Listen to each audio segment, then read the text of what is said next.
2026 সালের দেখতে দেখতে 4টে মাস কমপ্লিট হয়ে গেল এবং আমি তো প্রত্যেকটা মাসে কি বই পড়েছি সেটা আপনাদের সাথে শেয়ার করেছি আমি। কিন্তু এই ভিডিওগুলো আপনারা যারা কেউই দেখেননি বা দেখলেও অল্প বিস্তর দেখেছেন তারা জানেন যে এখানে আমি ভালো খারাপ সব বইয়ের মিলিয়ে বলেছি। তার কারণ প্রত্যেকটা বই যে ভালো হবে তার কোনো মানে নেই। তো এই ভিডিওগুলোতে এমন কিছু বই রয়েছে যেগুলো আমার পছন্দ হয়েছে, যেগুলো আমার পছন্দ হয়নি।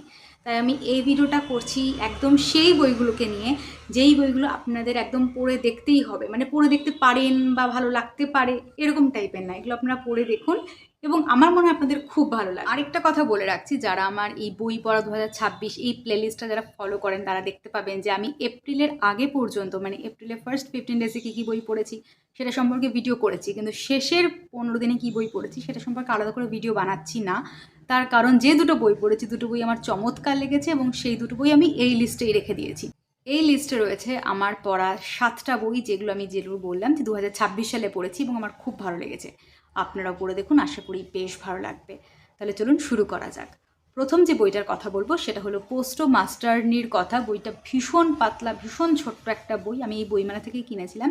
সেক্ষেত্রে পোস্ট মাস্টারনি মানে বোঝাই যাচ্ছে একজন মহিলা ডাককর্মীর কথা বলা হচ্ছে এবং এক্ষেত্রে যে বিষ্ণুপ্রিয়া ডাকুয়া যিনি রয়েছেন, যার সম্পর্কে আমরা এই বইটা পড়ব, তিনি তার সময়কার, তিনি যখন ছিলেন ওই 80s 90s কথা থেকে আসছে, তিনি তার সময় গ্রামাঞ্চলে কি ডাককর্মী হিসেবে তিনি কিভাবে কাজ করেছিলেন বা একজন মহিলা ডাককর্মী হিসেবে তিনি কি সমস্যা ফেস করছেন সেই কথাগুলো ভীষণ সুন্দর করে, ভীষণ গল্পের ছলে উনি সেটা প্রকাশ করেছেন। ভীষণ ছোট্ট বই এবং আমার প্রচণ্ড ভালো লেগেছে। মনে হয়েছিল, আমি পড়তে পড়তে বারবার ভাবছিলাম যে রিয়েল ফেমিনিজম যদি কিছু থাকে সেটা হয়তো এইরকম কিছু একটা ব্যাপার, যে যিনি শুধু নিজেকে এগোচ্ছে না বা সেখানে শুধু জামা কাপড় কী পরবো, কীভাবে কথা বলবো সেই সব দিকে ফোকাস না করে অ্যাকচুয়াল যেটা মেয়েদের সমস্যা, গ্রামের মেয়েদের যেটা বেশি করে সমস্যা, তিনি কোনো না কোনোভাবে সেটাকে সলভ করার চেষ্টা করেছিলেন।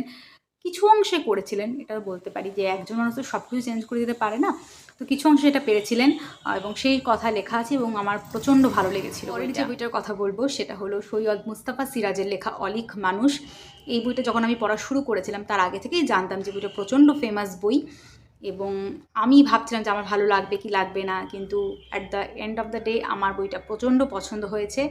বইটার মধ্যে আমি বিষয় খুবই অল্প বলবো, যেমন আমি এখন অল্পই বলি, কিন্তু এক্ষেত্রে যদি মধ্যা কথাটা যদি বলা যায় তাহলে সেটা হলো সেখানে একটা মানুষের ধর্ম বা সেখান থেকে যে তার দর্শনবোধটা কাজ করে এবং সেখান থেকে তার যা সমাজে সেই সংক্রান্ত যে সমস্যাগুলো উঠে আসে সেটা নিয়েই আমার মনে হয় যে বইটার মূল ফোকাসটা রয়েছে। যে একজন ভীষণ ধার্মিক একটা পরিবারের ছেলে, সেখান থেকে সে একজন বিপ্লবী হচ্ছে, সেখান থেকে অ্যাথেইস্ট হচ্ছে এবং বিপ্লবী হচ্ছে, মানে একটা ভীষণ বিপরীত একটা সত্তা কাজ করছে। কী করে এই চেঞ্জেসটা হয়, কেনই বা হয়, সেটা নিয়ে মূল এই উপন্যাসটা ভীষণ ভালো লাগবে। দর্শনবোধ রয়েছে এই বইটা দিয়ে। লেখক সৈয়দ মুস্তাফা সিরাজের লেখা প্রথম পড়া শুরু করেছি। এর আগে ওনার ওই কর্নেল সিরিজে কিছু কিছু গল্প শুনেছি বা পড়েছি, ছোট ছোট গল্পগুলো, কিন্তু পড়া আমার এরকম বৃহৎ উপন্যাস পড়া হয়নি। তো আমার খুব ভালো লেগেছে এবং এটা আমি অবশ্যই যে বইটার কথা বলবো সেটা লেখক সুরজিৎ বসুর লেখা অবতামসী। এই বইটা আকারও ভীষণ ছোট, কিন্তু এই বইটা কখনোই আমি যারা একদম বিগিনার তাদেরকে পড়তে বলবো না। যদিও বইটা ভীষণই সুন্দর, ভীষণই ফাস্ট পেস্ট, তবুও আমি পড়তে বলবো না। প্রথম আমরা দেখি যে ন্যারেটর সে নিজের কথা বলা শুরু করছে, মানে ফার্স্ট পার্সনে আর কি লেখাটা সম্পূর্ণ, এবং নিজের কথা বলা শুরু করছে। সেক্ষেত্রে আমরা বুঝতে পারছি যে সে এখন ভয়ে রয়েছে, সে ভীত রয়েছে, কিন্তু কেন ভয় রয়েছে, কিভাবে তার এই সমস্যাটা শুরু হলো সেটা আমরা আস্তে আস্তে মানে কথাটা খেলিয়ে খেলিয়ে লেখক বিভিন্নভাবে প্রকাশ করে আর কি।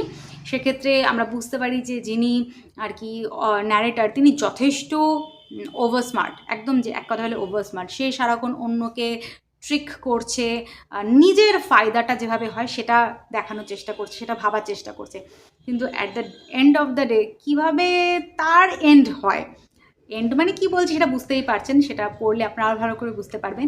সেটা নিয়ে এটা বলতে পারেন যে আমরা কখনোই যতই আমরা স্মার্ট হই না কেন, আমাদের থেকেও স্মার্ট কেউ না কেউ রয়েছে, তাই সবাইকে অত বেশি অবজ্ঞা করা উচিত নয়। মেইন ফোকাস এটা।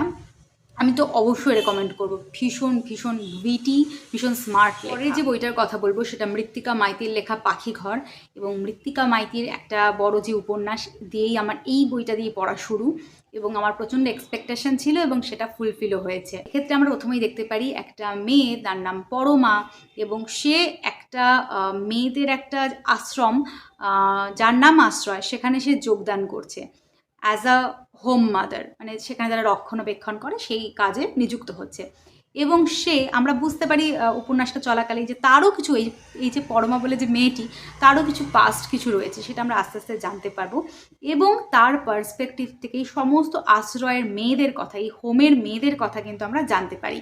তাদের বেশ কিছু ঘটনা রয়েছে যেগুলো সত্যিকারের জীবনে আমরা হয়তো এটা নিয়ে প্রচুর সিরিজ, বই হয়তো পড়েছি, লেখা হয়তো পড়েছি, কিন্তু এভাবে তলিয়ে ভাবার হয়তো অবকাশ পাইনি। কিন্তু এই বইটা পড়লে সেটা অনেকাংশে আমরা জানতে পারি, ভিতরের পলিটিক্স সম্পর্কে বেশ কিছু জিনিস জানতে পারি।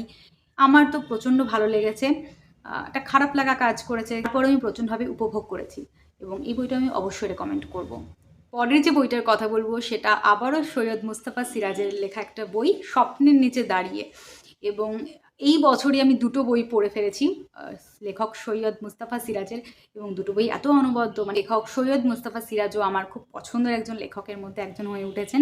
স্বপ্নের নিচে দাঁড়িয়েতে আমরা এমন একটা মেয়েকে আমরা জানতে পারি যার নাম রানু, এবং সে মুসলিম সম্প্রদায়ের মেয়ে, এবং সে প্রচণ্ড স্বাধীনচেতা, সে নিজে টাকা ইনকাম করছে, সে নিজের ফ্যামিলিকে দেখছে। তারপরেও তার মধ্যে কিছু সমস্যা রয়েছে, তার মনে কিছু সমস্যা রয়েছে, যে তার সব কিছু ভালো হওয়া সত্ত্বেও তার বিয়ে হচ্ছে না। এবার আপাত দৃষ্টিতে একটা শহুরে মেয়ের মধ্যে মনে হতে পারে যে বিয়ে হচ্ছে না তো এমন কোনো বড় বিষয় না, আমরা একা থাকবো, এরকম একটা ব্যাপার। কিন্তু তারপরও লেখক ওই সময়কে দাঁড়িয়ে এবং একটা মেয়ের পার্সপেক্টিভ থেকে, এটা কোনো হিন্দু মুসলিমের কোনো ব্যাপার না, ওই পার্সপেক্টিভ থেকে দাঁড়িয়ে মেয়েটার মধ্যে কীরকম জিনিস কাজ করে সেটা নিয়েই মেইন এই উপন্যাসটা। এবং এক্ষেত্রে আমরা রানুর প্রচুর দিক দেখতে পারি যেটা প্রচণ্ড রিয়েলিস্টিক। মানে কোথাও গিয়ে পড়তে পড়তে আমার নিজের মনে হয়েছে যে একটা প্রধান চরিত্র, সে যে সারাক্ষণ ভীষণ সুপিরিয়ার, ভীষণ ভালো মনের হবেই তার কোনো মানে নেই।